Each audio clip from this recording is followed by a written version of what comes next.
Dans l'épisode précédent, en nous rendant au sud de l'île du Nord, nous avons observé une colonie d'otaries à fourrure dans la baie du Cap Palliser, avant de monter à un phare du même nom. Nous avons tant aimé l'endroit qu'il fut difficile de le quitter. Seulement, il était temps de se rendre à la capitale, où nous pourrons prendre le ferry pour l'île du Sud. Wellington est la deuxième plus grande ville du pays et est reconnue comme offrant une grande diversité culinaire par son nombre de restaurants, cafés et bars. Au musée Te Papa, on découvre la culture maori ou encore la faune locale, ainsi qu'une exposition sur la participation de la Nouvelle-Zélande à la Première Guerre mondiale.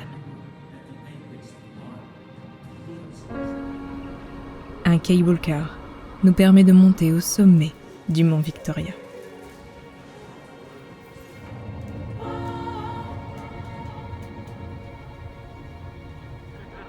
Ce mont surplombe la baie et nous offre une belle vue sur la ville et le port.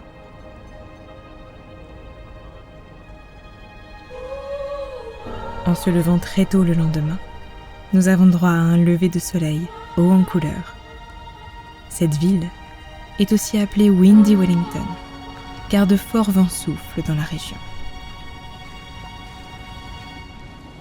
Alors oui, c'est de Wellington que nous allons prendre le ferry pour rejoindre l'île du Sud. Et pour tout vous dire, on était très contents de voir que le ferry était bien là. Peu de temps avant notre arrivée, différents ferrys étaient hors service, dont celui que nous devions prendre. Alors le soulagement était grand d'être à bord et de quitter la côte sans encombre. On a même la chance d'apercevoir un albatros en plein océan.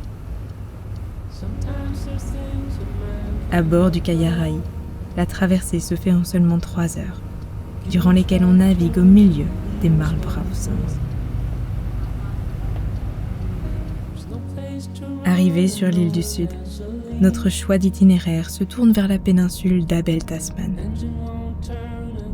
On y découvre ses plages oranges et le fameux Split Apple Rock. Seulement pendant la randonnée, Selim s'est tordu la cheville, alors je l'oblige à la glacer dans la mer pour essayer de réduire l'inflammation. La pluie étant annoncée toute la semaine sur la péninsule, nous n'y sommes pas restés. Nous avons entrepris notre descente vers le sud pour nous rapprocher du parc national de Paparoa. C'est un enchaînement de plages et de falaises que nous explorons sous un beau soleil. Jusqu'à rejoindre une curiosité, les Pancake Rocks.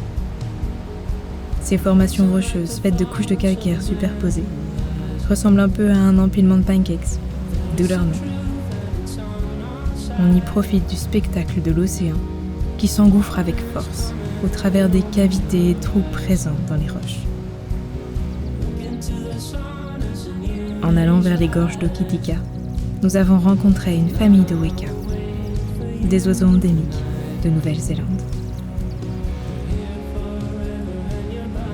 Nous débutons l'exploration des gorges en empruntant un premier pont suspendu. Arrivés à un point de vue, nous trouvons que le contraste entre la roche grise et le bleu de l'eau est saisissant. De nombreux ponts ont été construits pour traverser les gorges.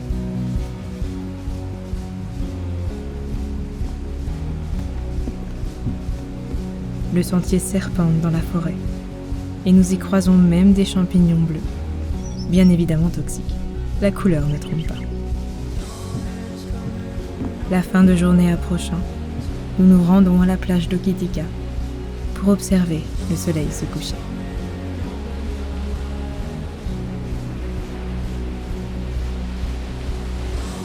Face à cet horizon doré, on observe les vagues briller, avec l'étrange impression qu'elles tentent de capturer la lueur du soleil.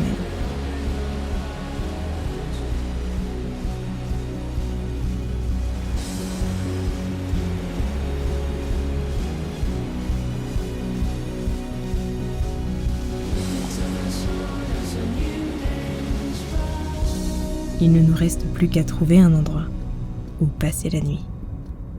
Back into the sun as a new day's rise.